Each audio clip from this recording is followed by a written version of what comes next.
मेरा भारत महान। इस महान भारत में कुछ ऐसी घटनाएं घटती हैं जो इंसानियत को शर्मसार कर देती हैं। कभी झाड़ियों में तो कभी सड़क किनारे कपड़ों में लपेटी हुई नवजात बच्ची जब मिलती है तो समझ नहीं आता इस समाज का कौन सा स्वरूप है। लड़कियों को जन्म देने के बाद फेंकने की प्रथा, जिसे भ्रूण हत्या या गर्भपात कहा जाता है, भारत में एक गंभीर सामाजिक समस्या है। इसका मुख्य कारण पुरुष प्रधान समाज में लड़कियों के प्रति भेदभाव है। ये भेदभाव क्यों है? इसका कुछ मुख्य कारण है जिस पर मैं आज चर्चा करूंगी। पहला कारण है दहेज प्रथा। दहेज जो शादी में लड़की के परिवार द्वारा लड़के के परिवार को दिया जाता है, एक बड़ी सामाजिक और आर्थिक बोझ है। कई परिवारों को दहेज देने में कठिनाई होती है और वो लड़के को जन्म देने को प्राथमिकता मानते हैं ताकि उन्हें दहेज नहीं देना पड़े, क्योंकि उनकी सोच छोटी है। अगर वो सही एंगल से देखें, बेटी और बेटियों की परवरिश बराबर तरीके से किया जाए तो बेटियां भी वही करेगी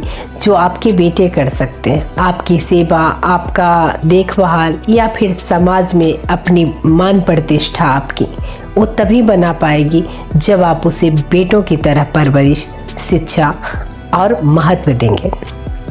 दूसरी समस्या है शिक्षा। लड़कियों को लड़कों की तुलना में शिक्षा और स्वास्थ्य सेवाओं तक कम पहुंच होती है।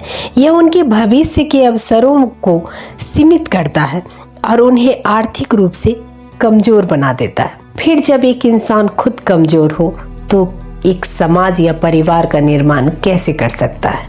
इसलिए ये भेदभाव लड़कियों के साथ करना बंद कीजिए। तीसरा है सामाजिक रूढ़िवादिता। समाज की रूढ़िवादिता में लड़कियों को लड़कों की तुलना में कम मूल्यवान माना जाता है।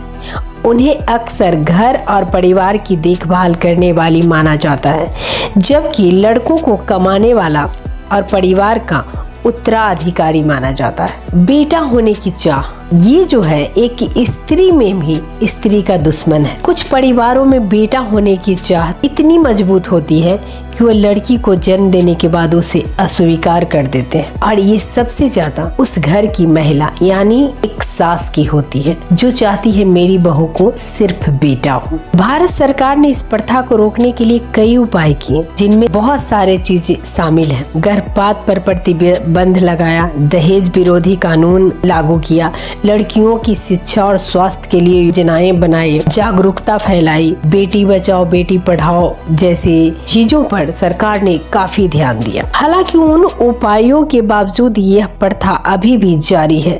इस समस्या से निपटने के लिए समाज को लड़कियों के प्रति अपनी मानसिकता बदलने की जरूरत है। उन्हें लड़कों के समान सम्मान अधिकार का अवसर प्रदान करने की आवश्यकता है।